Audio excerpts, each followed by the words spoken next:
शेवटचे 9 श्लोक 10 श्लोक राहिले.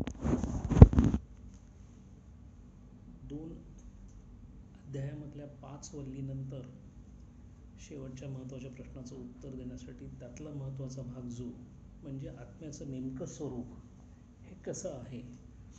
2 पद्धतीने अभ्यास सांगितला आहे. एक, आत्म्याचं स्वरूप जाणून घेण्याचा प्रयत्न करण्याचं कारण काय. जर त्याचं स्वरूप आपल्याला माहीत नाही आणि आपण अभ्यास करत राहिलो किंवा आपण आपली साधना केली तर बिघडतं कुठे.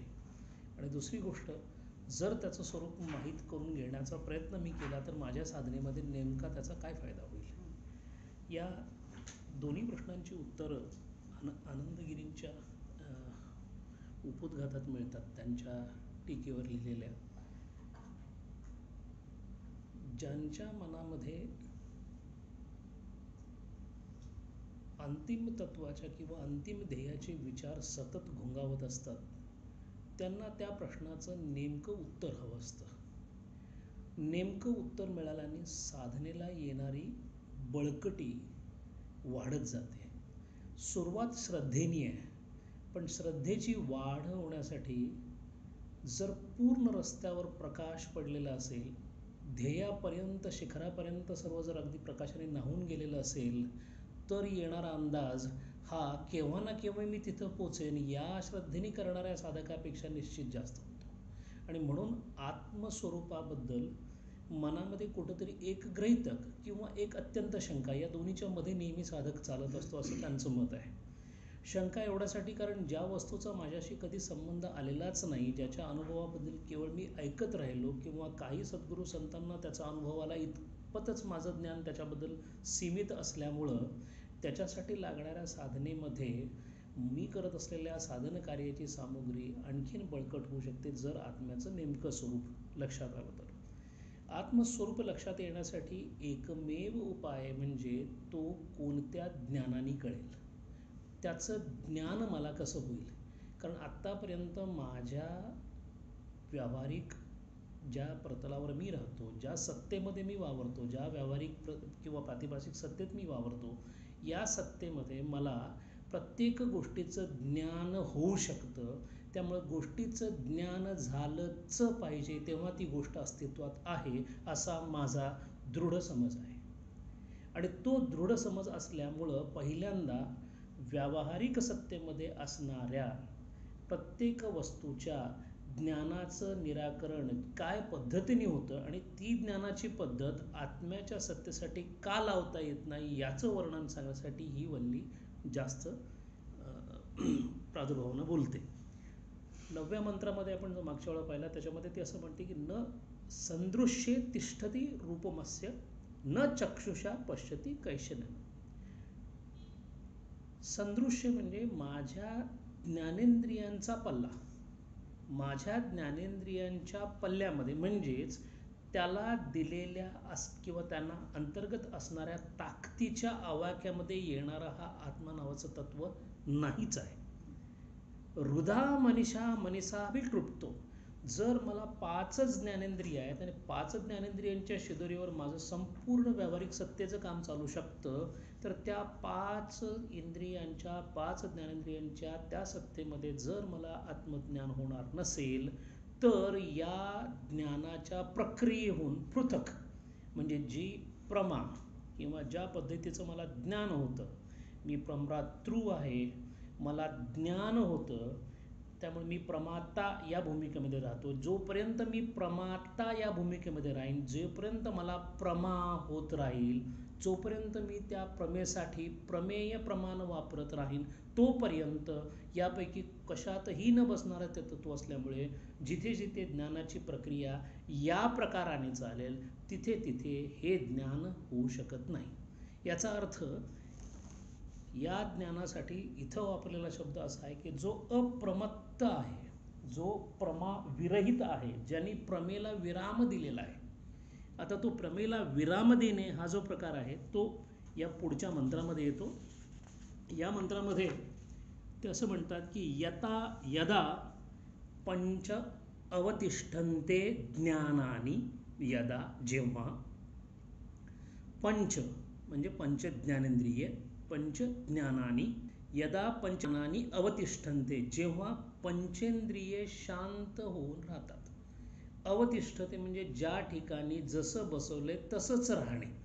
जशी देवाची प्रतिष्ठापना करतो, म्हणजे तो जसा हवा तसा तिथे ठेवला जातो, तिथून तो हलणार नाही याची मनोमन खात्री असते. तद्वत पंच ज्ञानेंद्रियांना शांत करण्याची जी प्रक्रिया, ज्याला योगाच्या भाषेमध्ये प्रत्याहार असं म्हटलेलं आहे.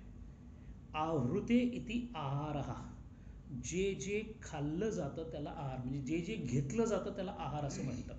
जेवण घेतलं जातं म्हणून त्याला आहार असं व्यावहारिक ज्ञानाने बोललं जातं.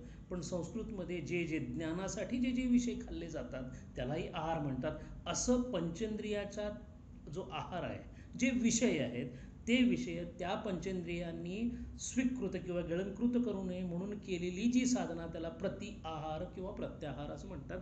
पैकी असं जेव्हा झालं असेल, आता इथे शमही आहे आणि दमही आहे, या साधन चतुष्टापैकी दोन महत्त्वाच्या अंगांचा ज्याचा अभ्यास झालेला आहे, यदा असं झालं असेल तर पंच अवतिष्ठन्ते ज्ञानानी मनसासह.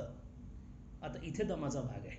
मनसासह याचं पुढं आचार्यांनी वर्णन सुद्धा दिले की मनसासह म्हणण्याचं कारण काय, की जिथे मनसुद्धा, आणि मनाच्या पुढे जाऊन ते असं म्हणतात की बुद्धिश्च न विचेष्टती, बुद्धी जिथे विचेष्टती च इष्ट, चेष्टती म्हणजे जो आपल्या कार्यामध्ये, जे कार्य ज्याला नेमून दिलेलं आहे ते कार्य करण्यासाठी सतत उद्युक्त राहणे, याला चेष्टा असं संस्कृतमध्ये म्हणतात.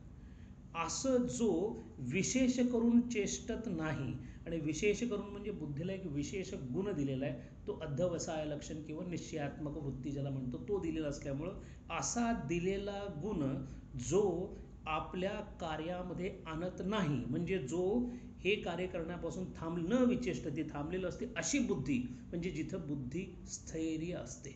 इथं ध्यानयोगाचा संदर्भ आहे. बुद्धिश्च न विचेष्टते तम आहुः परमां गतिं, ते अत्युच्च ध्येय आहे असं म्हणतात. म्हणजे साधकाच्या दृष्टीने आत्मतत्वाच्या प्राप्तीसाठी करत असलेल्या साधनेमध्ये जे अत्युच्च ध्येय किंवा शिखर त्याला जे गाठायचं ते यदा पंच अवतिष्ठन्ते ज्ञानानी मनसा सह बुद्धिश्च न विचेष्टती तमाहुः परमां गतिम्. इथे एका आचार्याने खूप छान हे दिलेलं आहे की यान्येव सिद्धश्च लक्षणानि तान्येव साधकश्च साधनानि. हा मंत्र सिद्ध लोकांचं लक्षण दाखवतो आणि साधकाचं साधन दाखवतो. दोन्ही काम एकाच वेळेला करतो. म्हणजे साधकांनी काय करावं तर हे करावं, किंवा जे सिद्ध आहेत ते काय करतात तर हेच करतात. म्हणजे इथं सिद्ध लक्षणीय आहे आणि साधन लक्षणीय आहे. इथे आचार्य याच्यावर भाष्य करताना असं म्हणतात, यदा यस्मिन् काले स्वविषयेभ्यो निवर्तित अन्य आत्मन्येव पंचज्ञानानि ज्ञानार्थत्वात् श्रोत्रादीनि इंद्रियानि ज्ञानात् मुच्यन्ते. यदा यस्मिन् काले, जेव्हा, ज्या काळी, ध्यानाचा विषय आहे, जेव्हा ज्या काळी स्वविषयेभ्यो निवर्तितः, स्वतःचे विषय, निवर्तितः अन्य आत्मन्येव, स्वतःमध्ये, म्हणजे इंद्रियांनी स्वतःचे विषय स्वतःमध्ये जेव्हा विसर्जित केलेले असतात, तेव्हा पंचज्ञानाने म्हणजे पंचेंद्रियांनी ज्ञानार्थत्वात श्रोत्रादीनी इंद्रियांनी म्हणजे श्रोत्र वगैरे बाकीच्या इंद्रियांनी सुद्धा या प्रकारे जेव्हा ते त्यांच्या त्यांच्या ज्ञानातून मुक्त झालेले असतात, ज्ञानात मुच्यन्ते अवतिष्ठन्ते, शांत राहतात, एका ठिकाणी शांत होतात, मनसासह यद अनुगतानी, कारण सगळी इंद्रिय मनाचं अनुकरण करतात, म्हणून मनसासह यद अनुगतानी तेन, का अनुगतानी मनसासह, तेन संकल्पादि व्यावृत्तेन अंतःकरणेन, संकल्प वगैरे करण्याचं व्यावृत्त, वी प्लस आवृत्त, आवृत्त म्हणजे आवृत्ती किंवा एखाद्या गोष्टीला भरून टाकणे, भारून टाकणे, एनसर्कल करणे म्हणजे आवृत्त, वी आवृत्त, व्यावृत्त म्हणजे नॉट टू एनसर्कल किंवा त्यामध्ये न डुबणे. जेव्हा मन आपल्या संकल्प इत्यादी कार्यापासून निवृत्त झालेले असते, किंवा बुद्धिश्च अध्यवसाय लक्षणं न विचेष्टते, आणि ती बुद्धी जिचं काम अध्यवसाय म्हणजे निश्चय करणे असं आहे, त्या कामापासून ती निवृत्त झालेली असते. स्वव्यापारेषु न विचष्टते, स्वतःच्या कामामध्ये बुद्धी गुंतलेली जेव्हा नसते, न व्याप्रियते, बुद्धीचा कोणत्याही प्रकारचा व्यापार ती जेव्हा करत नाही, तम आहुहु परमागती, त्यावेळेला जे ध्येय आहे ते अत्युच्च समजावं, असं आचार्यांनी याचं भाष्य करताना सांगितलेलं आहे. ध्यानयोग म्हणजे बुद्धिस्थैर्यम, शमदमादी लक्षणं, आणि हे सगळंच करण्याचं कारण असं आहे की आता आत्म्याचं ज्ञान होण्यासाठी लागणाऱ्या ज्या ज्या गोष्टी आहेत त्या त्या सामग्रीचं वर्णन चालू आहे. ते कोणत्याही इंद्रियांनी कळणार नाही याबद्दल सगळं सांगून झालं, पण जर इंद्रियांनी कळणार नसेल तर ते कळून घेण्यासाठी लागणारी जी प्रक्रिया आहे त्या प्रक्रियेमधला हा मंत्र आहे की जेव्हा जेव्हा पंचेंद्रिय शमदमाच्या अभ्यासाने मनासह बुद्धीसह शांत पावलेले असतात किंवा त्यांच्या त्यांच्या कार्यामध्ये जेव्हा ते कार्यरत नसतात, तेव्हा तो मार्ग खुला होतो किंवा सुकर होतो, परमागते. पुढचा मंत्र असं सांगतो, ताम योगम इति मन्यते स्थिराम इंद्रिय धारणाम अप्रमत्त तदा भवती योगो हि प्रभव आप्ययोहो. 11व्या मंत्रानंतर जवळजवळ 17व्या मंत्रापर्यंत कठोपनिषदाचा अत्यंत अवघड आणि तत्वज्ञानाचा भाग चालू होतो. पुष्कळ ठिकाणी हे तत्वज्ञान इतक्या उंचीवर जातं की ते समजावून घ्यायला बऱ्याच वेळेला प्रयत्न करावे लागतात. ताम योगम इति मन्यते स्थिराम इंद्रिय धारणा, योगाची व्याख्या दिलेली आहे. ताम योगाम इति मन्यते, त्याला योग म्हणतात. कशाला? स्थिराम इंद्रिय धारणा, इंद्रियाच्या ज्या ज्या अवधारणा आहेत त्या त्या सगळ्या स्थित केल्यानंतर, शांत केल्यानंतर, एकाच ठिकाणी ठेवल्यानंतर, म्हणजेच योग चित्तवृत्ती निरोधा. ही जी व्याख्या तीच व्याख्या इथं दुसऱ्या पद्धतीने सांगितलेली आहे. यामुळे होतं काय तर अप्रमत्त तदा भवती, ह्या अवस्थेमध्ये साधक प्रमादरहित होतो. नेमकं प्रमादरहित म्हणजे काय ते आपल्याला पाहावं लागेल. आणि पुढचं जे वाक्य आहे, योगो ही प्रभव आप्ययोहो, योग हा उत्पत्ती विनाश रूप आहे. हे वाक्य खूप गूढ वाक्य आहे. योग उत्पत्ती आणि विनाश रूप आहे म्हणजे तो कशाची उत्पत्ती करतो आणि कशाचा विनाश करतो हे कशा पद्धतीने समजावून घेतले पाहिजे, याच्यासाठी मग आचार्यांचं भाषा आणि आचार्यांच्या भाषेवरच्या टीका या फार महत्त्वाच्या आहेत. याच्यामध्ये वृत्तीचं वर्णन आलेलं आहे. वर्तते अनया इति वृत्ती, ही अशी वृत्तीची व्याख्या आहे.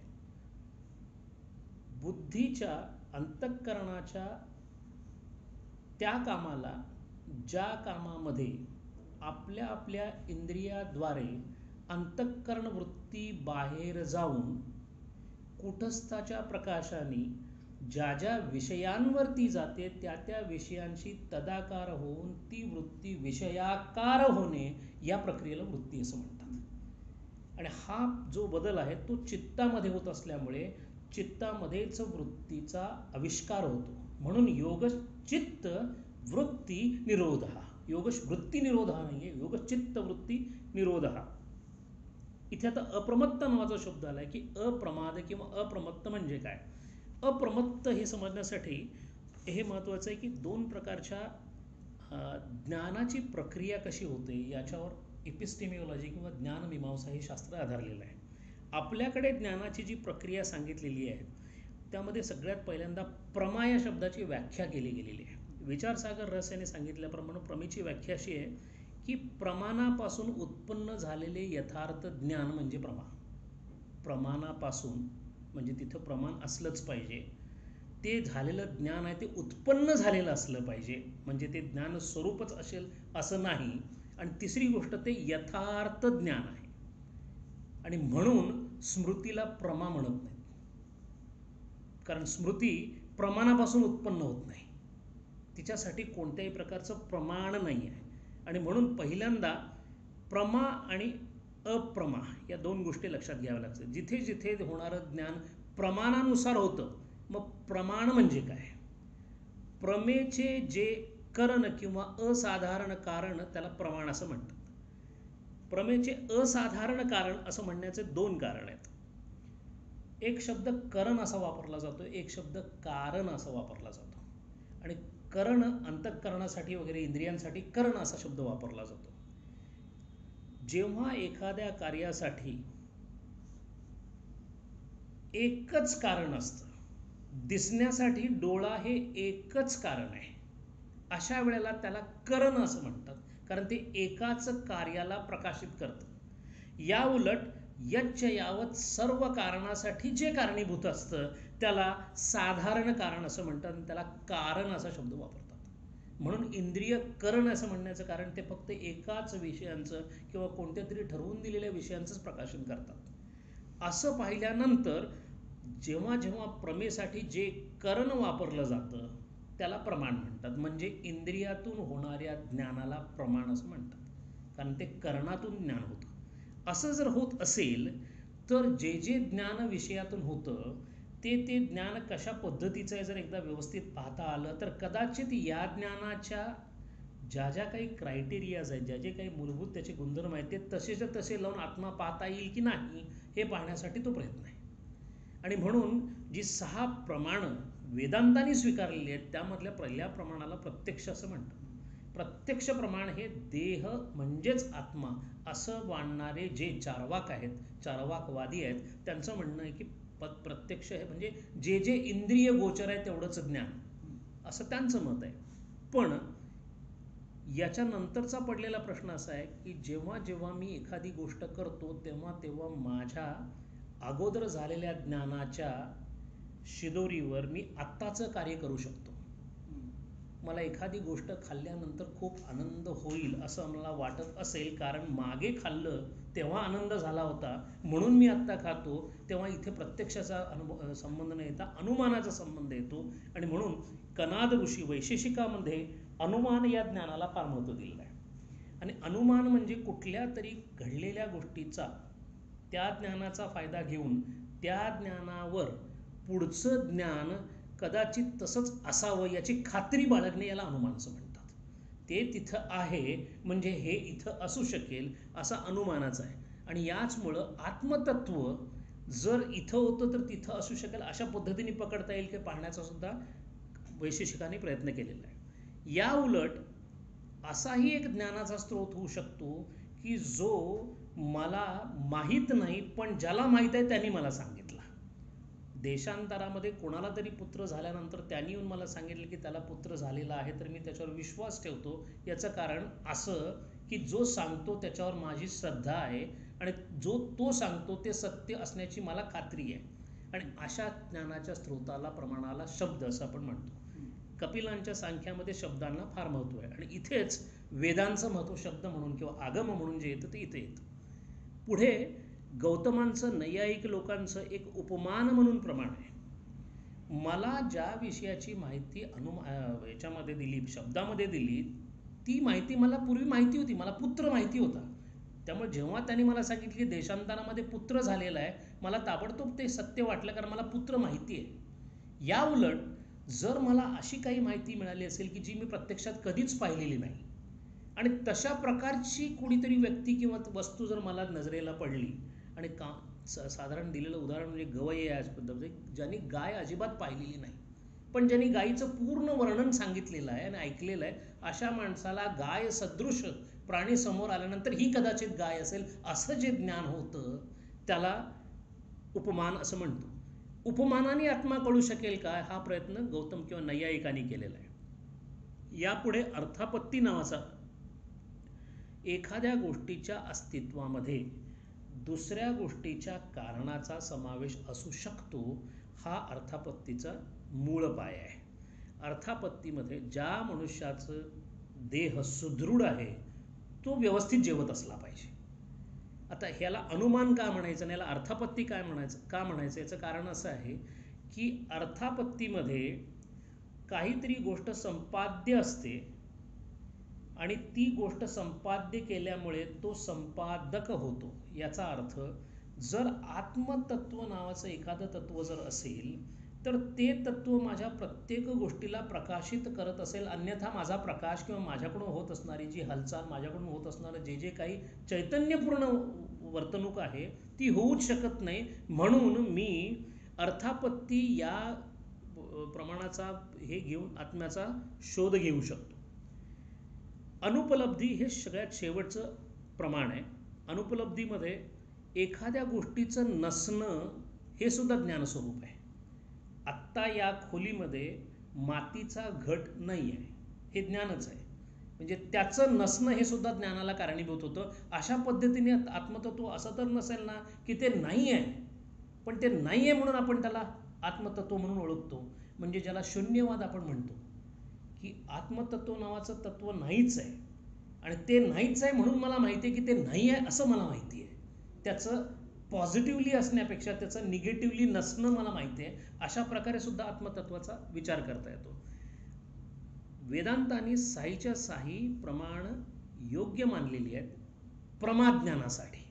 म्हणून प्रमाण जर शोधायचं असेल तर हे साईही प्रमाण वेदांताला ज्ञानप्राप्तीसाठी मान्य आहेत. पण यापैकी एकाही प्रमाणाने आत्मतत्वाचा बोध होऊ शकत नाही. आणि तो बोध न होण्याचं कारण काय असेल तर असं जेव्हा जेव्हा प्रमाणांसाठी उत्सुक अशी अंतःकरण वृत्ती असते किंवा बुद्धी असते तेव्हा तेव्हा ती प्रमेमध्ये गुंतलेली असते. आणि आत्मा हा अप्रमा असतानाच मिळतो. म्हणजे पहिलीच गोष्ट अशी आहे की जेव्हा जेव्हा एखाद्या वस्तूमध्ये एखाद्या विषयांमध्ये इंद्रियाकरवी अंतःकरण वृत्ती जर तादात्म्य पावलेली असेल तर त्याला प्रमा होऊ शकेल, त्याला प्रमाणांचं ज्ञान होऊ शकेल. पण ती प्रमा जी असेल ती त्याला आत्मतत्वापासून नेहमीच दूर ठेवेल. आणि म्हणून मग असं जर असेल तर अप्रमा म्हणजे काय, तर जी अप्रमा आहे ती दोन प्रकारची असं शास्त्र सांगतं. एक यथार्थ अप्रमा आणि एक अयथार्थ अप्रमा. आता यथार्थ अप्रमा म्हणजे जी व्यवहारामध्ये अबाधित असून प्रमाणापासून न झालेली ज्ञान, पण व्यवहारामध्ये मात्र ते अबाधित असतं. उदाहरणार्थ सुख आणि दुःख हा प्रमाण विषय नाही आहे. कोणत्या तरी गोष्टींनी सुख दुःख होतं, पण सुख दुःख आणि स्मृती या दोन गोष्टी आणि याचबरोबर ईश्वर या तीन गोष्टी प्रमाण विरहित असतात. म्हणजे या तीन गोष्टींसाठी इंद्रियांचा, विषयाचा आणि इंद्रिय विषय संयोगाचा प्रभाव असावाच असं अजिबात नाही. स्मृतीमध्ये विषय नसेल, स्मृतीमध्ये प्रमाण नसेल आणि स्मृतीमध्ये इंद्रियांचा संबंध नसेल. सुखामध्ये दुःखामध्ये सुखी असावं किंवा सहज सुखी वाटणं हा सुद्धा भाव असू शकतो ज्याच्यामध्ये प्रमाण नसतं. आणि तसंच ईश्वर प्राप्ती किंवा ईश्वर आराधना ही एक अशी गोष्ट आहे की ज्याच्यामध्ये कोणत्याही इंद्रियाचा संबंध असावाच असं नाही. आणि म्हणून ह्या सगळ्या वस्तू ज्या आहेत त्यांना यथार्थ प्रमा असं म्हणतात. या उलट अयथार्थ प्रमा एक आहे ज्याला रज्जू सर्प जो दृष्टांत दिला जातो तिथे होणारं सापाचं जे ज्ञान आहे ते अयथार्थ आहे आणि ते अप्रमा आहे. कारण आहे तो साप, दोरी. जर दोरी असती आणि दोरीचंच ज्ञान जर डोळ्याला झालं असतं तर ते प्रमाणाने सिद्ध झालं असतं आणि ते प्रमेमध्ये मोडलं असतं. पण दोरीवर जे ज्ञान झालं ते इंद्रियांना झालेलंच नाही, कारण तिथे इंद्रिय फसलेलंच आहे. असंच आपण ॲट द सेम टाइम ज्ञान झालेलंच आहे. त्यामुळे त्या ज्ञानाला प्रमा न मानता अप्रमा मानतात, पण अप्रमा मानताच त्याला अयथार्थ असंही मानतात. म्हणून आत्मतत्व हे यथार्थ अप्रमा ज्ञानाने पुढे जायची गोष्ट आहे.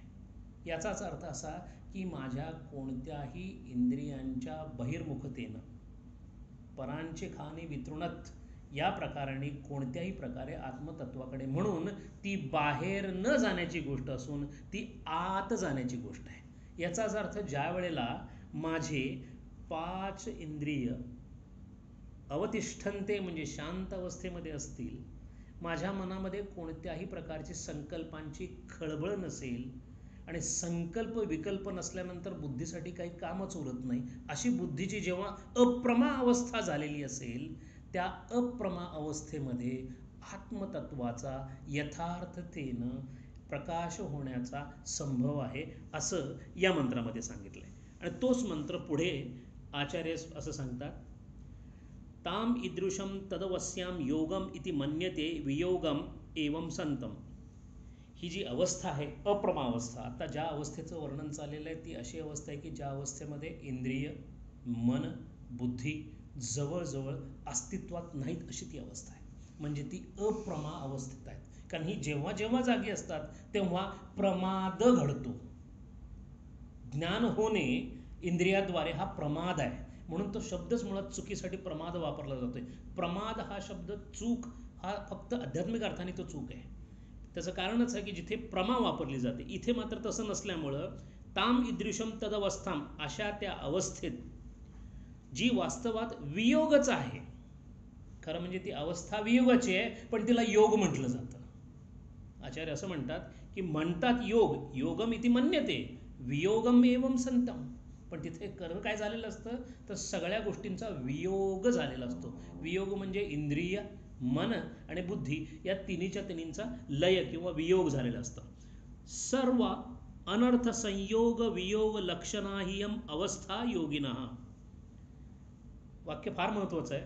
सर्व अनर्थ संयोग वियोग लक्षणा, सगळा अनर्थ जो आहे, सगळा अध्यात्मशास्त्रामध्ये किंवा ज्याला आत्माचं दर्शन होत नाही त्याची जी फसगत आहे ती कुठं होते हे नेमकं सांगण्याचा आचार्याने प्रयत्न केला आहे. सर्व अनर्थ संयोग वियोग लक्षणाहियम अवस्था, सर्व अनर्थ संयोगांचा वियोग हीच योगाची अवस्था आहे.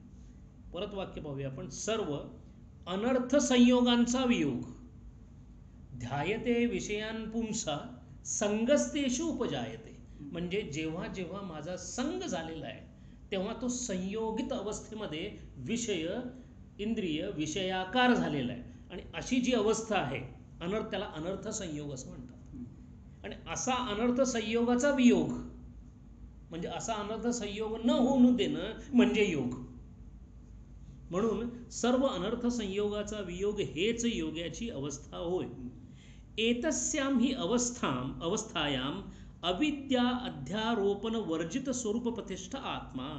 याच अवस्थेत आत्मा अविद्या अध्यारोप वर्जित स्वरूपात प्रतिष्ठित होतो. म्हणजे त्या अवस्थेमध्येच केवळ तो अविद्येच्या अध्यारोपणातून बाजूला जातो. याचा अर्थ आता परत प्रश्न असा येतो की मग इथे अध्यारोप असा शब्द जो वापरला आहे, इथे परत दोन महत्त्वाची तत्व अध्यात्माच्या दृष्टीने येतात. एक आहे विशेषण आणि एक आहे अध्यास. या दोन म्हणजे एक उपाधी आहे आणि एक विषण आहे. जेव्हा अध्यारोपण होतं तेव्हा तिथे उपाधी असते. आणि उपाधी आणि विशेषणातला फरक असा आहे की उपाधी ही उत्प्रेरक किंवा कॅटलिस्ट सारखी असते. तिच्या नसण्याशिवाय ती केमिकल रिॲक्शन घडू शकत नाही, पण ती त्या केमिकल रिॲक्शनमध्ये कोणत्याही प्रकारचा भाग घेत नाही. अशा वस्तूला केमिस्ट्रीमध्ये कॅटलिस्ट म्हणतात. तसं उपाधी असल्यामुळे जी वस्तू जितक्या देशात असते तितक्या देशातील पदार्थांचे ज्ञान करून देऊन आपण वेगळी राहते, तिला उपाधी असं म्हणतात. आणि त्याचं उदाहरण जे विचारसागर रसाने दिले त्याला कर्णशुष्कुली, म्हणजे या कानाला करंजीचा आकार आहे म्हणून त्याला कर्णशुष्कुली असं म्हणतात. ही जी आहे ही पूर्ण श्रोत्र म्हणजे ऐकण्याच्या इंद्रियासाठी हे महत्त्वाचं अजिबात नाही आहे. पण इथं आकाशाचा जो काही भाग आहे तो इथून आत गेल्यामुळं या श्रोत्रादी इंद्रियाचं ज्ञान होतं, पण त्या ज्ञानामध्ये याचा काहीच काम नाही आहे. म्हणजे याचा अर्थ ही कानाची उपाधी आहे. म्हणजे ती तिथं आहे, ती नसेल तर ऐकू येणार नाही, पण ती आहे म्हणून ऐकू येतं असं नाही. अशा पद्धतीने जी जी गोष्ट आहे त्याला उपाधी असं म्हणतात. आणि या सगळ्या ज्या ज्या काही वस्तू नटलेल्या आहेत त्या सगळ्या उपाधीनी नटलेल्या आहेत. आणि अशी उपाधी असल्यामुळं ती लक्षात न आल्यामुळं जो भ्रम किंवा भ्रांती होते त्याला अविद्या असं आपण म्हणतो. आणि मग असं जर असेल तर उपाधीच्या विरुद्ध काय आहे? उपाधीच्या विरुद्ध जी वस्तू आपण जितक्या देशात असते तितक्या देशातील वस्तूचे आपल्या धर्मासह वर्तमान ज्ञान करून देते ते विशेषण. म्हणजे याचा अर्थ अशी वस्तू की ती त्या कार्यामध्ये स्वतःच्या धर्मासह सम्मिलित होऊन जाते. आणि या दोन गोष्टींचा फरक म्हणजे जेव्हा आपल्या आत्मतत्वामधला तो चैतन्याचा प्रकाश केवळ प्रकाश दीप या अर्थाने, उपाधीकृत या अर्थाने जेव्हा तिथं असतो तेव्हा त्याला कूटस्थ असं म्हणतात. ज्या ज्या वेळेला तो प्रकाश त्या वृत्तीबरोबर जेव्हा बाहेर पडून ज्ञान देण्यासाठी जेव्हा बाहेर पडतो तेव्हा तो अंतःकरण विशिष्ट होतो. त्या अंतःकरण विशिष्ट चैतन्याला प्रमाता किंवा संसारी किंवा जीवचैतन्य म्हणतात. एकामध्ये विशेषण आहे कारण तो त्याच्याबरोबर बदल झाल्यासारखा वाटतो, एकामध्ये तो उपाधी स्वरूपामध्ये आहे. म्हणजे याचा अर्थ जे जे काही या विश्वामध्ये निर्माण झालेलं आहे ती सर्व त्याची उपाधी आहे. कारण त्या सर्वामागे तो प्रकाशक, प्रेरक, संप्रेरक म्हणून उभा आहे. पण प्रत्येक गोष्टीच्या कार्यामध्ये कार्यान्वित होताना एक प्रकारचा असा आभास आपल्याला जाणवतो की तो त्यामध्ये पूर्णपणे मिसळून किंवा पूर्णपणे वाहून गेलेला आहे. अशी जी अवस्था आभासाची अवस्था आहे, त्या आभासाच्या 7 अवस्था आहेत, त्याचं आता आपल्याला वर्णन करायची गरज नाही. पण अशा प्रकारचा जो आभास आहे तो संपूर्ण निर्माण होण्यासाठी मनामध्ये असलेला जो भ्रम आहे तो मुळात माया किंवा अविद्यारूपी असल्यामुळे, आणि जेव्हा तो व्यष्टीशी संबंधित असतो तेव्हा त्याला आपण अविद्या या नावाने ओळखतो. असा जो अविद्येचा पडदा जेव्हा त्या आत्मतत्वावर असतो तोपर्यंत त्या आत्मतत्वाचं ज्ञान होत नाही. कारण जेव्हा जेव्हा प्रमेकडे प्रयत्न चालू आहे तोपर्यंत अविद्या जिवंत राहील. ज्या ज्या वेळेला अप्रमा होईल, अप्रमेबरोबरच अविद्येचा पडदा एक समयावच्छेदे निवृत्त होईल. याचा अर्थ असा की जेव्हा मला आत्मतत्वाच्या दर्शनाची अत्यंतिक गरज लागत असेल तर मी कोणत्याही परिस्थितीमध्ये प्रमेकडून अप्रमेकडे गेलं पाहिजे. आणि प्रमेकडून अप्रमेकडे जाण्याचा एकमेव मार्ग म्हणजे अप्रमेकडे जावं लागत नाही, प्रमेकडून फक्त निवृत्त व्हावं लागतं. आणि प्रमेकडून निवृत्त होणे याचा अर्थ या एकाच मंत्रामध्ये आलेला आहे की यदा पंच अवतिष्ठन्ते ज्ञानानी, पंच ज्ञानेंद्रिय अत्यंत शांत झाल्यानंतर मनसासह बुद्धीश्च न विचेष्टती, कोणत्याही प्रकारचे मनामध्ये संकल्प सुद्धा न येता, म्हणून त्याला आपण निर्विकल्प समाधी असं, सम्यक आधनात जायते इति समाधी, अशा प्रकारे ज्या ठिकाणी कोणत्याही प्रकारची लहर चित्तभूमीवर उठत नाही, वृत्तीशून्यता जेव्हा होते त्यावेळेला त्याला आत्मदर्शन होण्याची शक्यता असते. आणि म्हणून यालाच पुढं ते असं म्हणतात की अविद्या अध्यारोपण वर्जित स्वरूप प्रतिष्ठ आत्मा स्थिराम इंद्रिय धारणाम, स्थिराम अचलाम इंद्रिय धारणाम बाह्य अंतकरणाम धारणाम इत्यर्थ. इथे आचार्य थोडंसं इंद्रिय धारणा म्हणजे काय हे सांगण्यासाठी थोडासा विस्तार करतायत. स्थिराम इंद्रिय धारणाम या अवस्थेस स्थिर इंद्रिय धारणा, स्थिर म्हणजे काय, स्थिराम अचलाम, स्थिर म्हणजे अचल, इंद्रिय धारणाम बाह्य अंतःकारणानाम धारणाम इत्यर्थ. म्हणजे इंद्रिय बाह्य आणि अंतर अशा दोन्ही ठिकाणी अवधारणा करतात. इंद्रियांचं काम जितकं बाहेर चालू शकतं तसं ते आतसुद्धा चालू शकतं. याचा अर्थ इंद्रियांनी माझ्याकडे विषय जरी आणले नाहीत तरी त्या विषयांची पुनरावृत्ती मी माझ्याकडे माझ्या मनामध्ये संकल्प विकल्पाने करू शकतो. याचाच अर्थ या इंद्रियांच्या व्यापारामध्ये बाह्य आणि अंतर्कारण या दोन्हीमधली जी धारणा, अवधारणा करण्याची जी प्रवृत्ती आहे ती स्थिर ठेवणे, अचल ठेवणे म्हणजेच स्थिराम इंद्रिय धारणाम असं आचार्य समजावून सांगतात. पुढे ते असं म्हणतात अप्रमत्तः प्रमाद वर्जितः समाधानम प्रतिनित्यम यत्नवान तदा तस्मिन् काले यदैव प्रवृत्त योगो भवति इति सामर्थ्यात अवगम्यते. अप्रमत्तः प्रमाद वर्जितः म्हणजे जो प्रमारहित, अप्रमा होऊन समाधानम प्रतिनित्यम. आता इथे समाधानम, समाधानम समाधीचाच उल्लेख आहे. समाधानम नित्य प्रयत्न, ज्याने सतत आपला प्रयत्न अप्रमा होऊन राहण्यासाठी केलेला आहे. यत्नेवान तदा तस्मिन् काले यदैव प्रवृत्त योगो भवति, त्या वेळेला तो योग प्रवृत्तीपर झाला असं म्हणायला हरकत नाही असं ते सांगतात. याचाच अर्थ योगाची वेगळ्या प्रकारची व्याख्या अशा पद्धतीने केलेली आहे की जो अप्रमाहून समाधानाकडे, म्हणजे ज्याचं ज्या स्थितीमध्ये जसा तो आहे तसाच ठेवण्याचा नित्य प्रयत्न जो करतो तो योग प्रवृत्तीपर होतो. असे या वाक्य सामर्थ्यातून कळते. इथे सामर्थ्यात अवगम्यते, या वाक्याचं सामर्थ्य ही आहे. नाही बुद्ध्यादी चेष्टाभावे प्रमाद संभव असती. बुद्धी कार्यरत नसल्यामुळे प्रमाद संभवत नाही. कारण बुद्धी चेष्टाभावे, बुद्धीनं स्वतःचं कार्य सोडून दिलेलं आहे किंवा तिला कार्य सोडून देण्यासाठी मजबूर केलेलं आहे ध्यानाने. अशा वेळेला नाही बुद्ध्यादी चेष्टाभावे प्रमाद संभवम असते. कारण बुद्धीचं जर कामच संपलेलं असेल तर माझ्या या व्यावहारिक विश्वामध्ये कोणत्याही गोष्टीबद्दल, विचारांबद्दल, कशाबद्दल निश्चिती करण्याचं काही कारणच नाही. कारण त्या बुद्धीच्या समोर कोणत्याही प्रकारचे विकल्प संकल्पातून निर्माण होऊन तिच्यासमोर ठेवलेच गेलेले नाही आहेत. त्यामुळे ही बुद्धी सध्या कोणत्याही कामासाठी कार्यरत नसणार आहे. आणि अशी जर असेल तर तिच्याकडून प्रमाद कसा संभावेल. पुढे ते असे म्हणतात, तस्मात् प्राग एव बुद्ध्यादी चेष्टो परमात् प्रमादो विधीयते. म्हणून बुद्धी कार्यशून्य होण्याच्या अगोदरच प्रमाद संभवतो, नंतर नाही. बुद्धी या वाक्याचा अर्थ असा आहे की तस्मात प्राग एव बुद्ध्यादी चेष्टो. जर कार्यशून्य होण्याच्या अगोदरची बुद्धी तुम्ही पाहाल तर तिथे प्रमाद असू शकेल. पण जिथे अप्रमा आलेली आहे, जिथे प्रमाद होत नाही आहे, म्हणजे ज्यांनी आपल्या वृत्ती पूर्णपणे अंतर आणि बहर या दोन्ही विषयांमधून काढून तदाकार केलेले आहेत किंवा त्या आपल्या आपल्या ठिकाणी आणून ठेवलेले आहेत, तिथे प्रमाद होण्याची संभावना नाही. अथवा एव इंद्रियाणां स्थिराधारणं तदानीम एव निरंकुश अप्रमत्तत्वात् इत्यतः. अथवा जेव्हा इंद्रियांची धारणा स्थिर असते तेव्हाच फक्त निरंकुश अप्रमत्व असते. म्हणून अप्रमत्त झाला असं त्या व्यक्तीला म्हणतात. अप्रमत्त झाला इत्यता अभिधीयते अप्रमत्तस्तदा भवति इति. कुतः, कारण का, असा तो का होतो.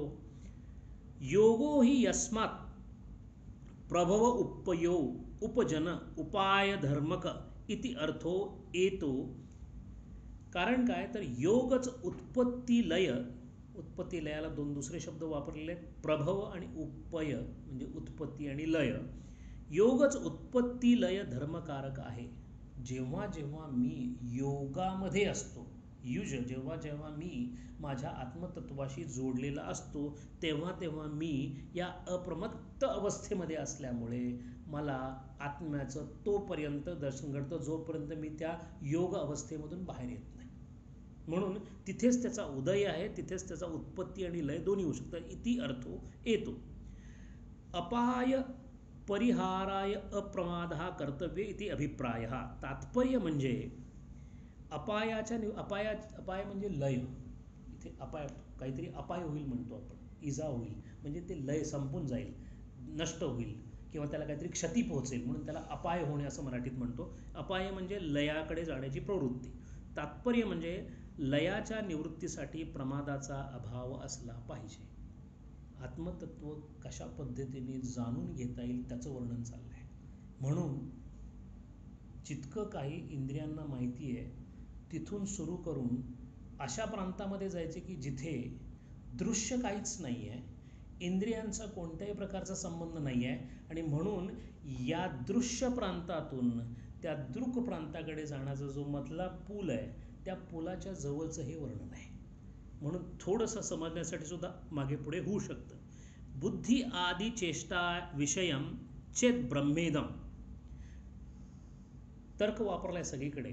एखादी गोष्ट ठासून सांगण्यासाठी आत्मतत्व केवळ आहे असं सांगून कुठेही थांबलेलं नाही. उपनिषदाचा धारणा अशी आहे की ती सप्रमाण सिद्ध करून दाखवता येईल. जरी आत्म्याचं दर्शन झालेलं नसलं तरी ते दर्शन निश्चित होतं हे सांगण्या इतपत कुवत ठेवून उपनिषद आपल्याला असं सांगतं की उदाहरणार्थ तुमचं खरं मानव की आत्मा नाही आहे.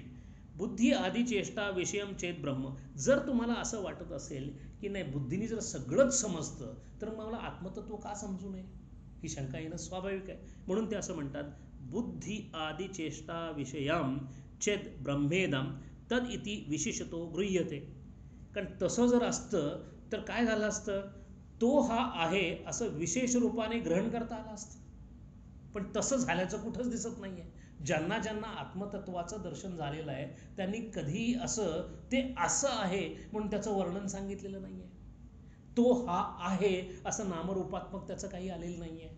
याचा अर्थ असा की जर असं सांगता येत नाही कारण तो गृह्यते, तो ग्रहण करण्यासारखा नाही आहे, तो अनुभव ज्ञान घेण्यासारखा आहे, तो तद्रूपतेने मिळवण्यासारखा आहे, पण तो माझ्यापासून वेगळा या नात्याने कधीही संपाद्य नाही आहे असं जर असेल, त्याचं कारण असं की जर बुद्धी आदी चेष्टा विषयाम चेत ब्रह्मेदम तत् इति विशेषतो गृह्यते. बुद्धी आदि परमेच ग्रहण कारण अभावात अनुपलभ्यमान न अस्ति इव ब्रह्म. बुद्धी आदींच्या ग्रहण शक्ती निवृत्ती स्थितीत म्हणजे गृहण साहित्य नसल्यामुळे अनुपलभ्य असणाऱ्या ब्रह्म वास्तविक तसे नाहीच आहे. म्हणजे बुद्धीच्या ग्रहणाने आत्मतत्वाचं ज्ञान होईल असं जर तू समजत असेल तर ते कधीही शक्य नाही. आता प्रश्न असा येतो, एक ते इंद्रियांनी समजत नाही, दोन ते इंद्रियांनी समजणार नाही असं ठासूनही सांगितलेलं आहे, तीन त्याच वेळा असं सांगितलं की ते आहे याच्यावर तू श्रद्धा ठेव.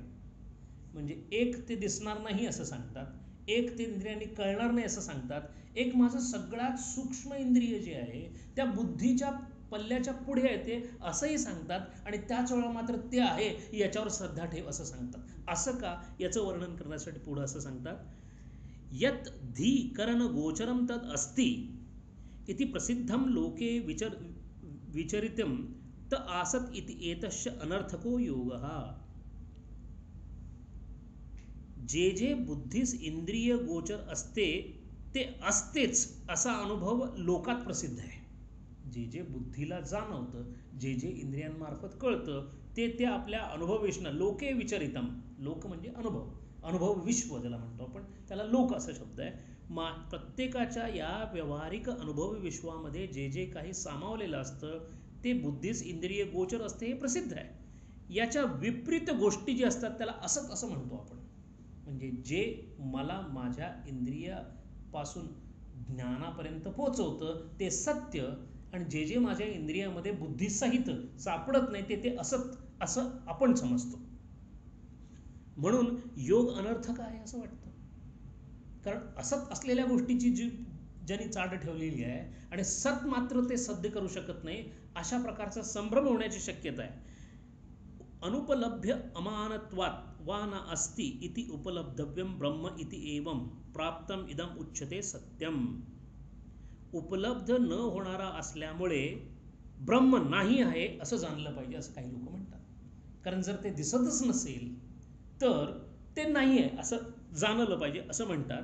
आणि असं जर असेल तर त्याचं नेमकं स्वरूप मग काय आहे ते जोपर्यंत कळत नाही तोपर्यंत असं ब्रह्म असू शकत नाही, ती असत वस्तू आहे असं मनाला नेहमीच वाटत राहील. कारण जे जे माझ्या इंद्रिया गोचर आहे ते तेच मला सत्य वाटतं, अशी आत्तापर्यंतची माझी अवस्था आहे. इथे चिन्मयानंद स्वामींनी खूप छान उदाहरण दिलेलं आहे की आत्मतत्व हे माझ्यामध्ये आहे हे बऱ्याच मार्गांनी सिद्ध करता येतं, पण अनुभवानेच ते केवळ अनुभवता येतं. पण ज्या मार्गाने सिद्ध करता येतं त्यातला एक मार्ग त्यांनी असाही सांगितला आहे की जर मी रथीन असेल, he says that no one in this world has heard of a story that a driver was overrun by his own car.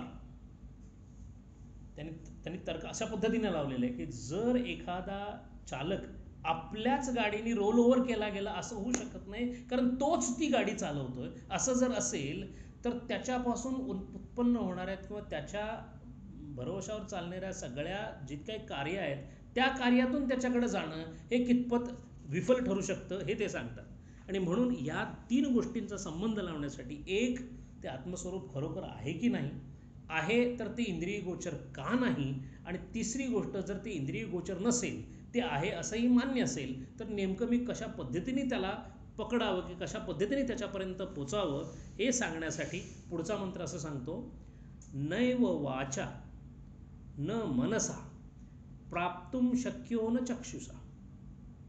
वाचेला कळणार नाही, मनाला उमजणार नाही, डोळ्यांनी प्राप्त करणं शक्य नाही. अस्ति इति ब्रवतो अन्यत्रम कथम तदुपलभ्यते. आता प्रश्न असा येतो, असं जर माझ्याकडे असणारे आत्ताचे जे काही आर्मामेंट्स आहेत त्यांनी जर तो मला अजिबात दिसणारच नसेल तर मग अस्ति इति ब्रवतो, तो आहे असे सांगणाऱ्या सद्गुरूशिवाय अन्यत्रम कथम तदुपलभ्यते. सद्गुरू या संस्थेला इतकं महत्त्व देण्याचं कारण या मंत्रामध्ये कळतं की जेव्हा मी माझ्याकडे असणाऱ्या सर्व ताकदीनुसार त्याला जर पाहू शकत नसेल तर केवळ एकच मार्ग आपल्याकडे उरतो, तो म्हणजे ज्यांनी त्यांची ताकद वापरून पाहिलेलं आहे, जी ताकद सध्या माझ्याकडे नाही, अशा सद्गुरूंना शरण जाणे किंवा अशा सद्गुरूंवर श्रद्धा ठेवणे, याशिवाय अन्यत्र कथम उपलभ्यते, त्याशिवाय ते अन्यत्र कुठे मिळणार. आचार्य त्याच्यावर असं म्हणतात की नैव वाचा न मनसा न चक्षुषा ना अन्य अपि इंद्रियेहि प्राप्तुम शक्यतः इत्यर्थः.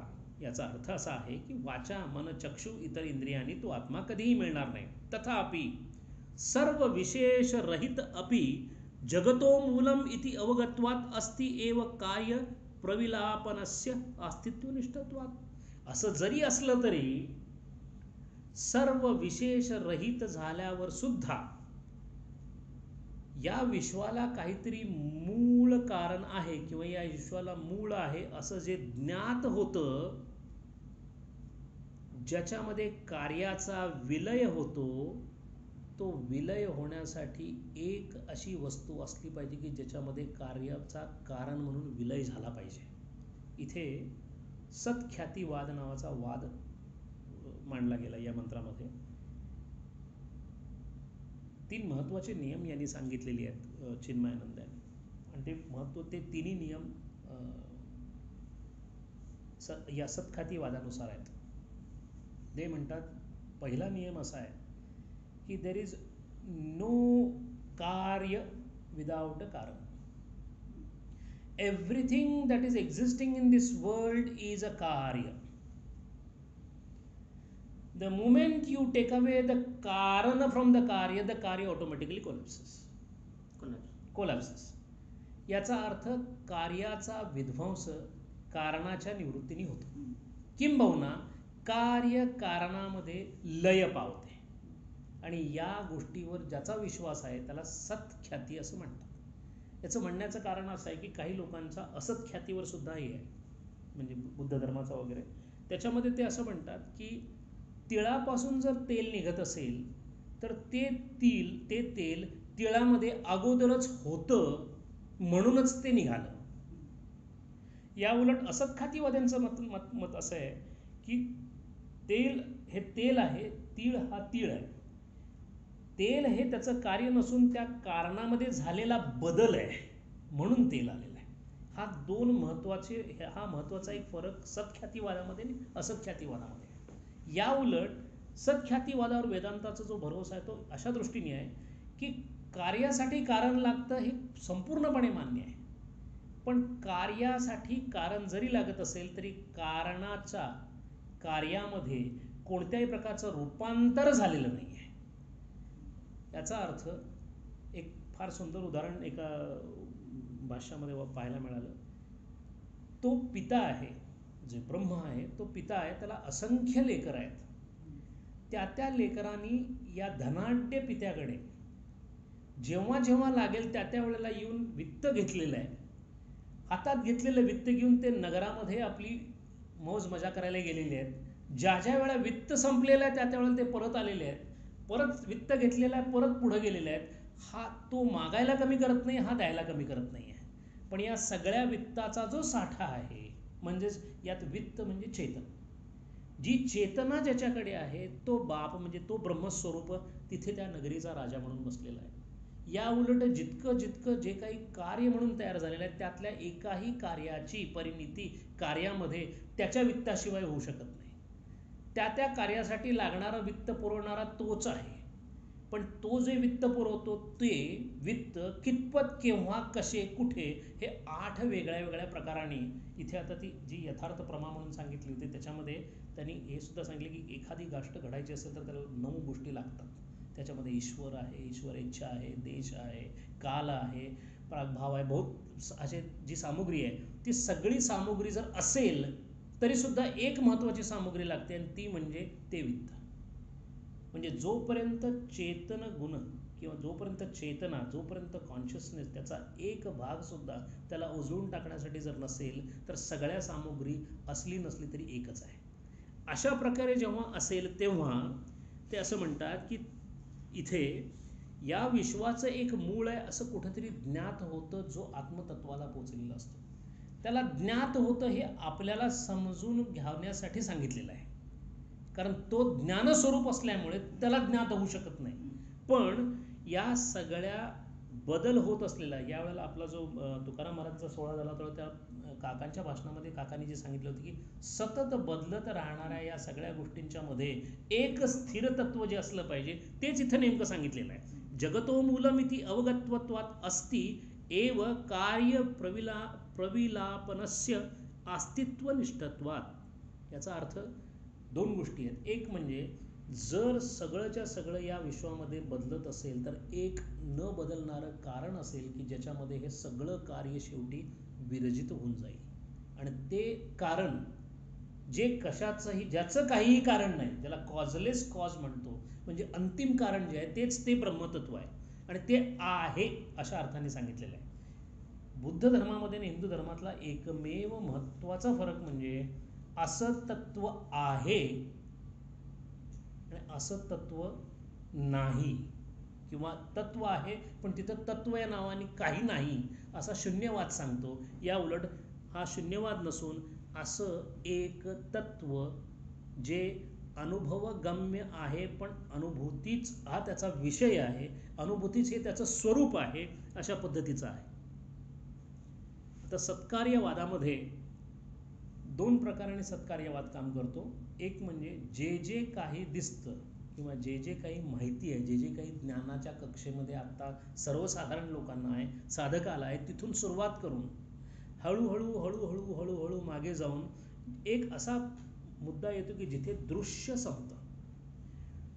संपूर्ण विश्व, त्या विश्वाची रचना त्रिगुणात्मक, त्या त्रिगुणात्मक नंतर अष्टधा प्रकृती, पंचमहाभूत, एक महाभूत दुसऱ्या महाभूतामध्ये, दुसरं तिसऱ्यामध्ये, तिसरं पहिल्यामध्ये, असा प्रविलाप करत मागे मागे गेल्यानंतर हिरण्यगर्भाच्या पातळीवर आल्यानंतर जिथे दृश्य आता संपणार आहे आणि अदृश्य सुरू होणार आहे किंवा दृक सुरू होणार आहे, त्या त्या त्या प्रक्रियेमध्ये, आणि ही प्रक्रिया अशी केलेली आहे की घटाचा जो विध्वंस आहे तो सांगताना असं सांगितलं आहे की जेव्हा घट संपलेला असतो तेव्हा मृतम असती, म्हणजे फक्त माती असते. ती माती जलामध्ये, जल अग्नीमध्ये, अग्नी वायूमध्ये, वायू आकाशामध्ये, आकाश तामस तन्मात्रामध्ये, तामस तन्मात्रा महतमध्ये, महत अव्यक्तमध्ये म्हणजे मायेमध्ये, इथंपर्यंत दृश्य आहे. एवढा दृश्याचा लय होत गेल्यानंतर जे पुढं आहे, आता हा एवढा जर लय झाला तर हा लय कशात झाला हे कोणतरी असलं पाहिजे. आणि म्हणून हा लय होण्यासाठी, म्हणून इथं हा शब्द जो वापरलाय कार्य प्रविलापनस्य अस्तित्वनिष्ठत्वात्, हे सगळं ज्याच्यात व्हायचं त्या अस्तित्वाची निष्ठा असली पाहिजे, त्याला अस्तित्वाला आश्रय असला पाहिजे, तो आश्रय म्हणजेच ब्रह्मतत्व असं आचार्य सांगतात. पुढे ते असं म्हणतात, तथाहि इदं कार्यं सूक्ष्म तारतम्यं पारंपार्येण अनुगम्यमानं सद्बुद्धी निष्ठाम एव अवगम्यति. तारतम्य दृष्टीने जर आपण पाहिलं तर एक गोष्ट लक्षात येते की जसं स्थूलाकडून सूक्ष्माकडे जावं तसं तसं या सद्वस्तूवर म्हणजे ब्रह्मवस्तूवर किंवा सद्बुद्धी किंवा सद्वस्तू सत्य जे आहे त्याच्यावर आपली निष्ठा नेहमीच सूचित केली जाते. यदापि विषय प्रविलापेन प्रविलाप्यमाना बुद्धी तदापि सत्प्रवृत्य गर्भ इव विलीयते. जेव्हा विषय विलय करताना बुद्धीचा सुद्धा लय होतो, कारण ती जडामध्ये मोडते, ती सुद्धा कुठे जाते तर सद्वृत्ती गर्भित यात विलय पावते. सत्प्रत्यय, सद्प्रवृत्ती किंवा सद्वस्तू किंवा ब्रह्म, भौमा ह्या सगळ्या समानार्थी शब्द आहेत.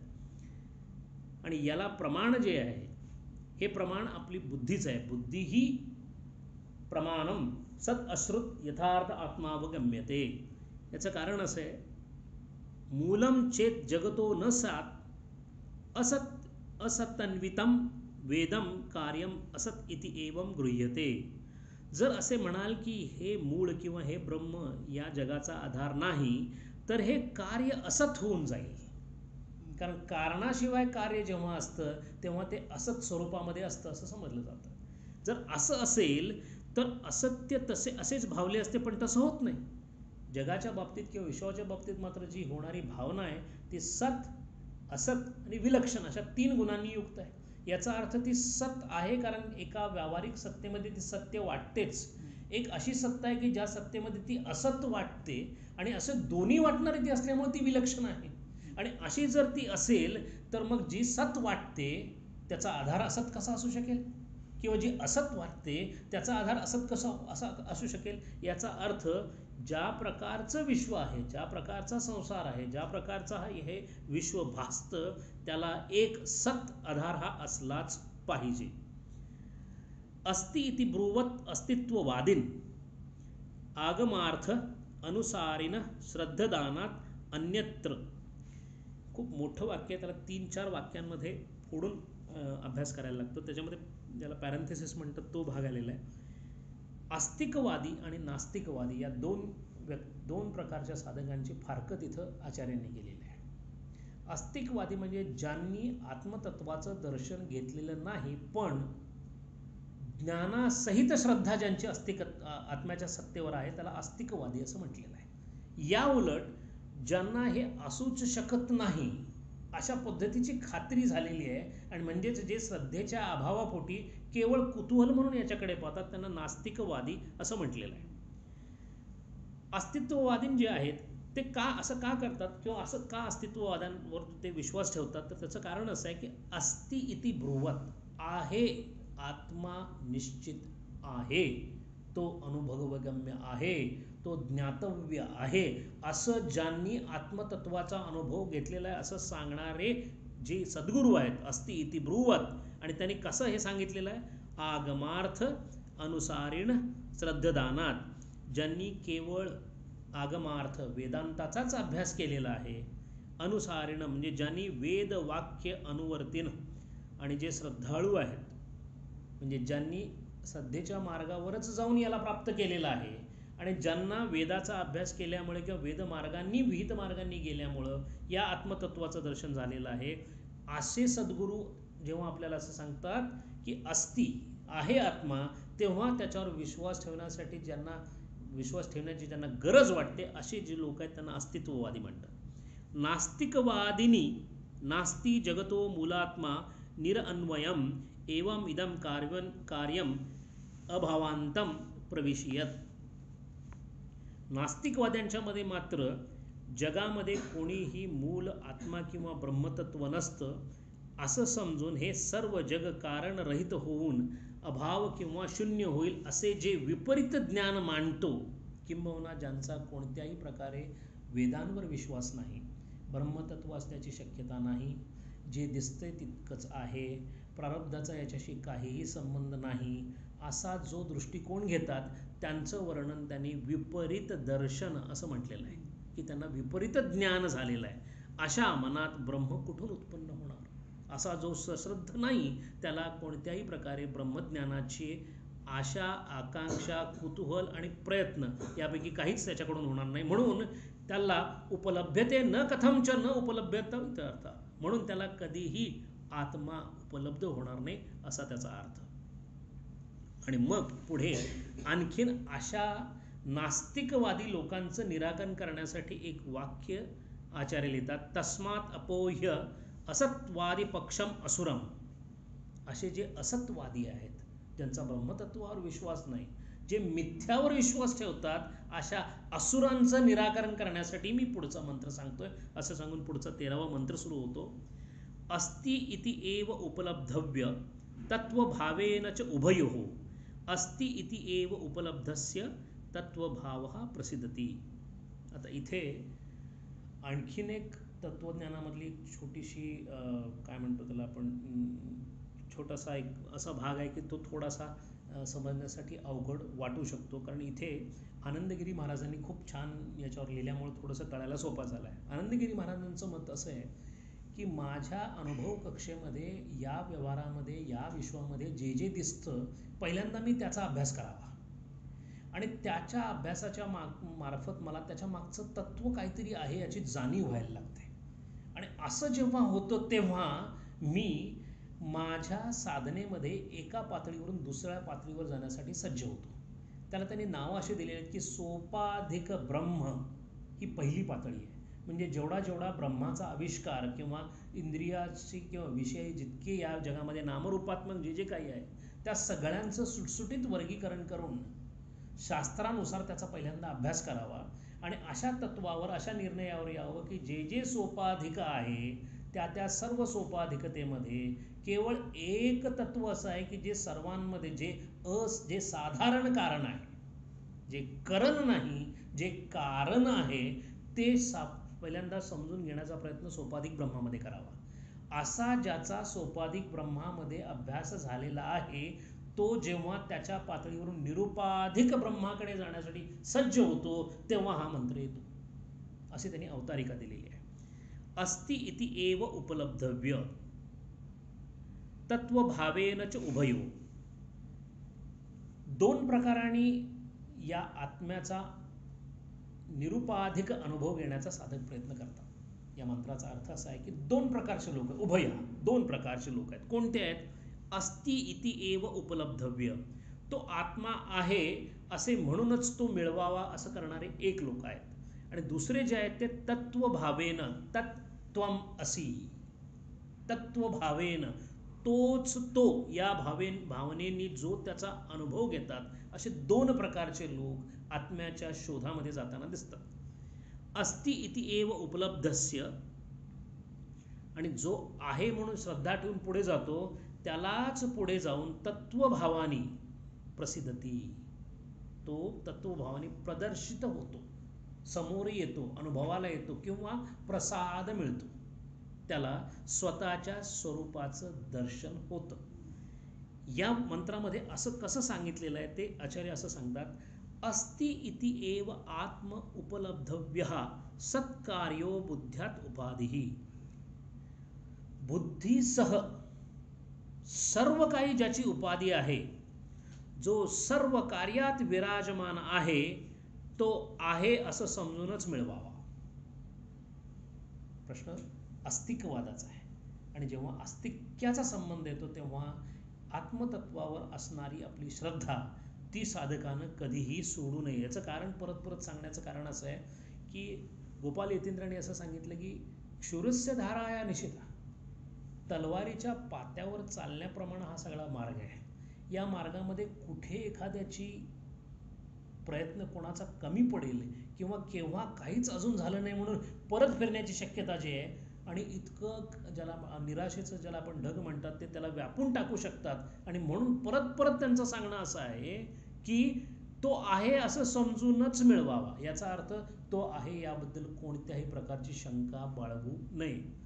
यदा तु तद्रहितो अविक्रय आत्मा कार्यं च कारण व्यतिरेकेन नास्ति. जेव्हा उपाधी रहित अविकारी आत्मा असतो पण तो कोणत्याही कार्यकारणाशिवाय नसतो, असे कसे? आत्मा जो आहे तो उपाधी रहित आहे, अविकारी आहे आणि असा असून सुद्धा तो कार्यकारणाशिवाय नसतो, असे कसे? तर त्याचं उत्तर असं दिलेलं आहे आचार्यांनी यामध्ये. आणि उत्तर देताना त्यांनी छांदोग्य उपनिषदाचा आधार घेतलेला आहे. त्यांनी छांदोग्य उपनिषदातलं एक मंत्र इथे उद्धृत केलेला आहे. वाचारंभनम विकारो नामधेयम मृत्तिके इति एव सत्यम. जितके विकार म्हणजे जितकं जे जे काही जगामध्ये ब्रह्मतत्व सोडून जे जे काही आहे ते सगळं विकारी आहे. म्हणजे तो एक अक्षर अविकारी जर सोडला तर जे जे काही आहे ते काय आहे? वाचारंभनम विकार हा केवळ वाचेचा खेळ आहे. तू त्याला शब्दांनी बोलशील एवढं सोडलं तर त्याला कोणत्याही प्रकारची किंमत नाही आहे. कारण ते कसं आहे तर वाचारंभन विकारो नामधेयम, ते केवळ नामरूपात्मक आहे. त्याला नाम आणि रूप आल्यामुळे इतकी विविधता आलेली आहे. अन्यथा मृत्तिके इति एव सत्यम, केवळ माती हीच सत्यता आहे. याचाच अर्थ जसं घटामध्ये माती हे अंतिम कारण आहे तसं या सगळ्या नामरूपात्मक सृष्टीचं जे अंतिम कारण आहे तेच केवळ एकमेव सत्य आहे. इति श्रुती.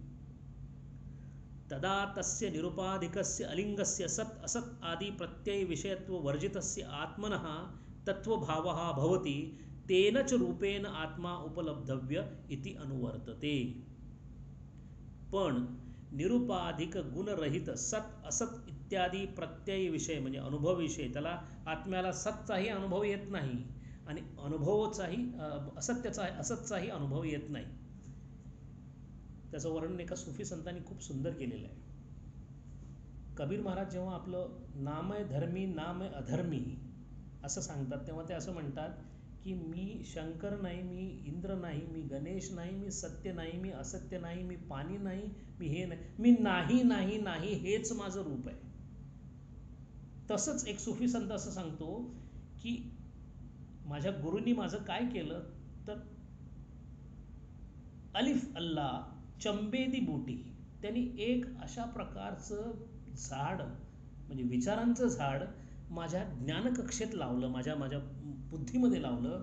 अलिफ अल्लाह चंबेदी बोटी मेरे मन विच मुर्शिद लाई हूँ.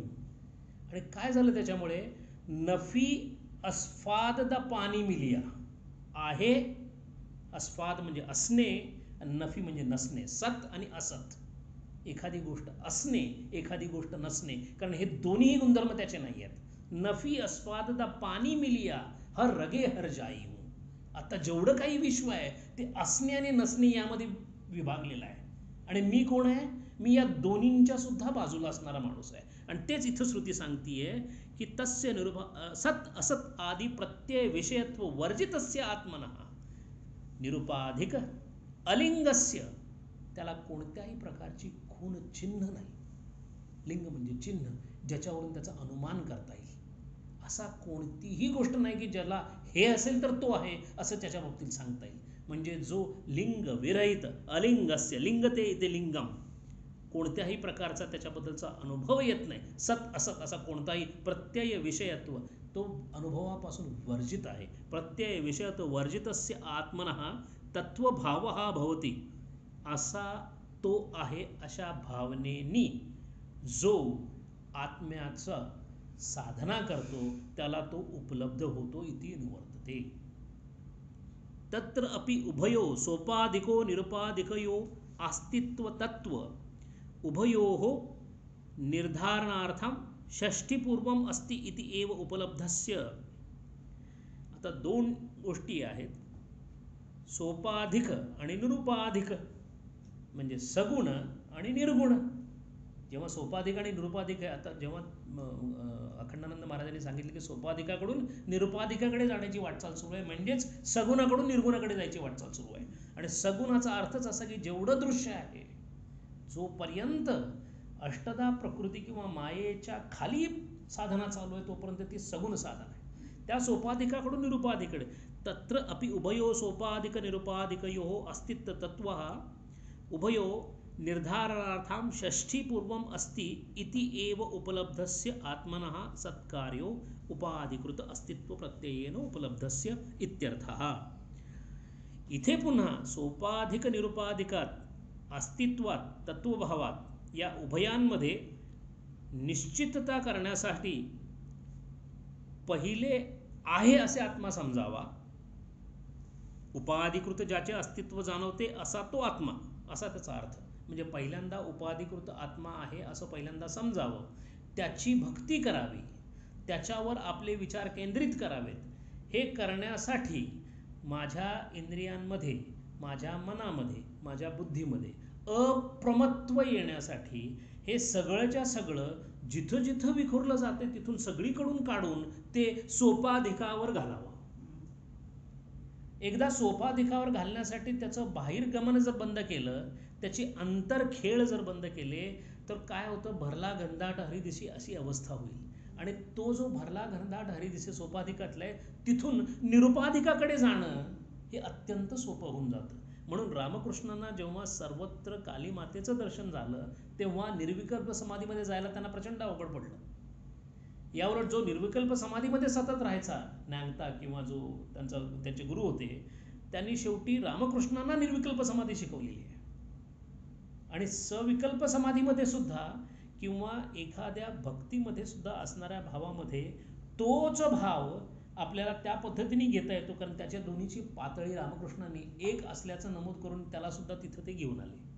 आणि इथे जेव्हा त्या एकाग्रतेचा भाग होता, अर्थात ज्यांची इतकी तयारी झालेली होती त्या रामकृष्णांची एकाग्रता त्यांनी केवळ एका छोट्याशा त्या तुकड्याने लावून करून घेतली. पण ती एकाग्रता म्हणजेच वृत्ती विलय.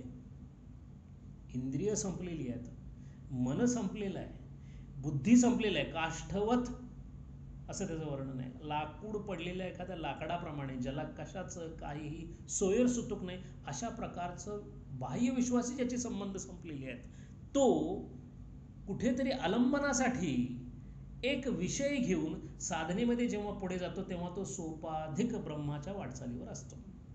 हा एक पक्ष झाला. पश्चात नंतर प्रत्यस्तम एत सर्वोपाधिरूप आत्मनः तत्वभावो विदिता अविदिताभ्याम अन्यः. नंतर सर्व उपाधिरूप लय करून आत्मतत्वभावाने, म्हणजे खऱ्या स्वरूपात निर्गुण स्वरूपामध्ये आत्मतत्वभावाने तो समजला नाही समजला, म्हणजे ज्ञात आणि अज्ञात या अद्वय स्वभाव, सोपाधिकाची साधना, सोपाधिकाच्या साधनेतून निरुपाधिकाच्या साधनेत जाताना तत्वमसी या वाक्याच्या अनुभवामध्ये, अनुभव पातळीमध्ये गेल्यानंतर त्याची गंमत जी होते, तो काय म्हणतो, तर तो असं म्हणतो की विदिताम अविदिताभ्याम, तो ज्ञात झालं की अज्ञात झालं, कळालं की नाही कळालं हे काहीच सांगत नाही. याहून वेगळं अद्वय स्वभाव, म्हणजे त्याला सोपाधिकामध्ये आलंबनाचा साक्षात्कार झाला असं तो सांगू शकतो. निरुपाधिकामध्ये त्याचं काय झालं हे त्याला काहीच सांगता येत नाही, की झालं की झालं नाही हेही सांगता येत नाही. आणि म्हणून इथे आचार्य 3 वेगळ्या वेगळ्या श्रुतींचा हे देतात. त्यापैकी पहिला जो त्यांनी उदाहरण दिलेला आहे, दृष्टांत दिलाय, तो असा दिलाय, नेती नेती. बृहदारक उपनिषदामध्ये मूर्त अमूर्त ब्राह्मण म्हणून एक आहे, त्याच्यामध्ये न इति दृश्यत्व निराकरण असं त्याला म्हणतात. म्हणजे जे जे काही दिसतं त्याच्याशी मला जे काही झालं त्याचा कोणत्याही प्रकारचा संबंध नसल्यामुळं मला ते सांगता येत नाही. तुला जे जे माहिती आहे त्यामध्ये कुठंही न बसणारं मला काहीतरी मिळालेलं आहे. याचा अर्थ असा की मला कोणत्याही परिस्थितीमध्ये ते कळू शकत नाही आणि त्याला कोणत्याही परिस्थितीमध्ये ते सांगता येत नाही. आणि किंबहुना असं म्हणतात की जेव्हा तो सांगण्याचा प्रयत्न करेल तेव्हा ते मिळालेलं नाही. आणि म्हणून नेती नेती इति अस्थूलम अननु अरस्वम. परत बृहदारक उपनिषदामधल्याच 2 श्रुतीचं संदर्भ दिला आचार्यांनी. जे स्थूल नाही, जे अनुस्वरूप नाही, त्याच्या स्वरूपाबद्दलचं वर्णन सांगण्याचा प्रयत्न केलेला आहे की सर्व विशेष शून्यम असं ते आहे. सर्व विशेष शून्यम म्हणजे त्याला कोणत्याही प्रकारचं विशेषच नाही आहे. मग कसा आहे तो, तर तो अदृश्य, जे स्थूल नाही, जे अनुस्वरूप नाही, अरस्वम जे लहानही नाही, अधीर्घम जे मोठंही नाही, म्हणजे कोणत्याही प्रकारची ज्याला विशेषणं लागत नाहीत. तिसरं परत तैत्तरीय उपनिषदाचं उदाहरण दिलं आचार्यांनी, अदृश्ये अनात्मे अनिरुक्ते अनिलयने अनिलयने. अदृश्ये म्हणजे ते अदृश्य आहे, अनात्मे, इथं आत्मा म्हणजे आत्मा नाही, शरीर असा शब्द आहे. अनात्मे म्हणजे जो शरीररहित आहे. शरीरम अशरीरेषु, तो सगळ्यांच्या शरीरात आहे पण त्याला शरीर नाही आहे.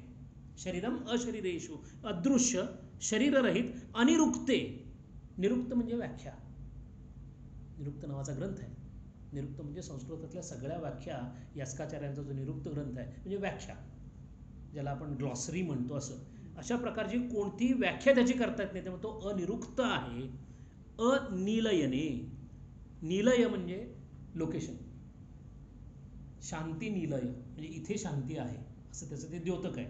असं कोणत्याही प्रकारचं त्याचं काय म्हणतो त्याला आपण लोकेशन सांगता येत नाही, तो कुठे आहे असं नेमकं अजिबात सांगता येत नाही, असा तो आहे, असं एक त्याचं वर्णन केलेलं आहे.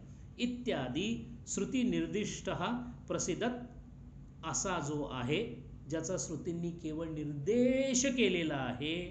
प्रसिद्धत अभिमुखी भवती आत्म प्रकाशनाय पूर्वम अस्तित्व उपलब्धत्व इति एतत्.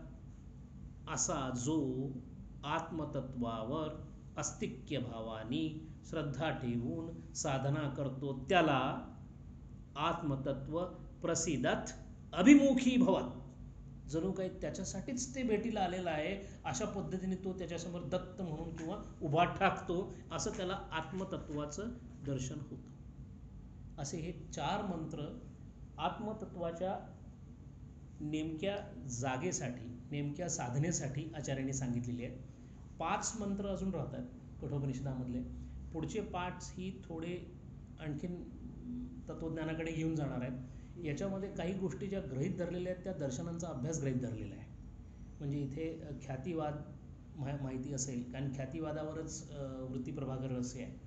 त्याच्यानंतर अध्यारोप, अध्यास, त्याच्यानंतर अज्ञानाच्या 7 अवस्था वगैरे ह्या सगळ्या थोड्याशा गृहीत धरून ग्रंथ पुढे सांगितलेला आहे. पण या सगळ्या ग्रंथाचा या 3ऱ्या वल्लीचा जो प्रमुख रोख आहे तो रोख आत्म्याचं अस्तित्व निर्विवादपणे प्रस्थापित करणे असा आहे.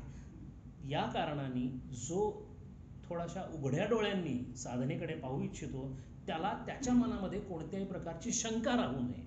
आणि एवढं सगळं सांगून सुद्धा हे ज्याचं वर्णन केलेलं आहे त्याच्या वर्णनावर श्रद्धा ठेवण्याचं एकमेव कारण म्हणजे ब्रवीत, ब्रवीत, ज्यांनी ते सांगितलं आहे त्या सद्गुरूच आहेत. आणि म्हणून सद्गुरू नावाच्या तत्वाला इतकं महत्त्व, इतका उहापोह त्याचं संपूर्ण साधनेमध्ये देवापेक्षाही जास्त करण्याचा एकमेव हेतू असा आहे की विचारांनी, शब्दांनी कितीही प्रयत्न केला तरी केवळ अंगुली निर्देश या पलीकडे त्या तत्वाचं आणखीन काही होऊ शकत नाही. ते जसं आहे तसं अनुभवाला येऊनच पाहावं लागेल. आणि अनुभवासाठी लागणारी जी तयारी आहे तितकी तयारी साधनेमध्ये मोडते.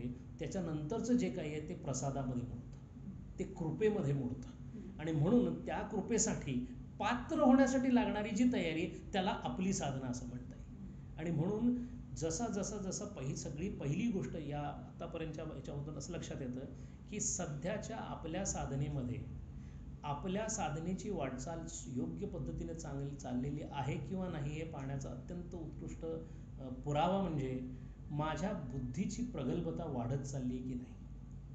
याचाच अर्थ माझ्यामधून मलाची हळूहळू निवृत्ती होत असेल, माझ्याकडे उपासनेसाठी लागणारी एकाग्रता थोडी वाढत असेल तर या दोन्हींचा परिणाम म्हणून माझ्या बुद्धितत्वाची जी झेप आहे, तिची जी सूक्ष्मता आहे, तिची जी प्रगल्भता आहे ती हळूहळू वाढत जाईल. यावरून साधनेच्या कोणत्या मार्गावर किंवा काय पद्धतीने आपली मार्गक्रमणा चाललेली आहे ही कळेल. ज्या वेळेला मल संपलेलं असेल किंवा साधन चतुष्टामधल्या बहुतेक सगळ्या अंगांना आपण स्पर्श करून पुढे गेलेलो असो त्या काळामध्ये या वर्णनाचा, ज्याला आपण प्रॅक्टिकल इम्प्लिकेशन या नावाने विचार करतो, त्या अशा साधन चतुष्ट संपन्न साधकासाठी हे शब्द केवळ सद्गुरूंच्या जवळ जाऊन ऐकण्यासारखे आहेत. म्हणून चिन्मयानंद स्वामींसाठी या उपनिषदांचा पंचदशी हा पहिला ग्रंथ होता त्यांच्या गुरूंनी सांगितलेला, त्याच्यानंतरचं हे उपनिषद होतं. आणि या उपनिषदामध्ये सांगताना त्यांनी असंख्य प्रश्न विचारलेले आहेत, हजारोनी प्रश्न आपल्या गुरुला विचारलेले आहेत आणि त्या प्रत्येक प्रश्नाची उत्तर आपल्या गुरूंकडून घेऊन आणि त्यांनी त्यांची आपली वाटचाल पुढं चालू ठेवलेली आहे. म्हणून 5 आता मंत्र आपले राहत आहेत. 5ही मंत्र परत थोडेसे तत्वज्ञानावर आहेत. जितकं शक्य असेल तेवढं आपण ख्यातिवादाकडे थोडंसं बघू शकतो. विचारसागर रहस्य हे जे पुस्तक आहे हे पुस्तक या अभ्यासासाठी खूप उपयोगी आहे. म्हणजे याच्यातले बरेचसे आपण पूर्वी वाचलेले किंवा याच्यामध्ये वृत्तीज्ञानाची रीत म्हणून दिलेली आहे की नेमकं वृत्तीज्ञान होतं कसं, कशा पद्धतीने ते बुद्धी किंवा अंतःकरण बाहेर जातं, त्यावेळेला कोणत्या चेतनांचा ते आधार घेतं, त्यामुळं कोणत्या प्रकारची प्रमाणं उत्पन्न होतात, त्या प्रमाणांचं उत्पन्नाचा अभ्यास करण्याचं एकमेव कारण म्हणजे जर असं असेल तर जेव्हा आणि इथे म्हणून संघाचा फार मोठा एक मध्ये उल्लेख येऊन गेला की असा जो असंग अप्रमा व्हायचं असेल तर असंग होणं फार जरुरीचं आहे. आणि ते नेमकं वाक्य म्हणजेच काकांचं वाक्य आहे की उपद्व्याप टाळून केवळ व्याप ठेवून कमीत कमी विषयांचे संघ जसा करत जाईल तसं म्हणजे आपण इंद्रियांच्या बहिर्मुखतेच्याच पायरीवर आहोत. अजून त्याची अंतर्मुखता, त्याच्यानंतर अंतःकरणामध्ये होणारे बदल, त्याच्यावरचा आपला असणारा नियंत्रण आणि इंद्रिय ग्रहणात जे म्हटलेलं आहे तिथंपर्यंत जाणे, त्याच्या पुढची ही पातळी आहे. हरि पूर्णमदः पूर्णमिदं पूर्णात् पूर्णमुदच्यते पूर्णस्य पूर्णमादाय पूर्णमेवावशिष्यते. ओम शांती शांती शांती.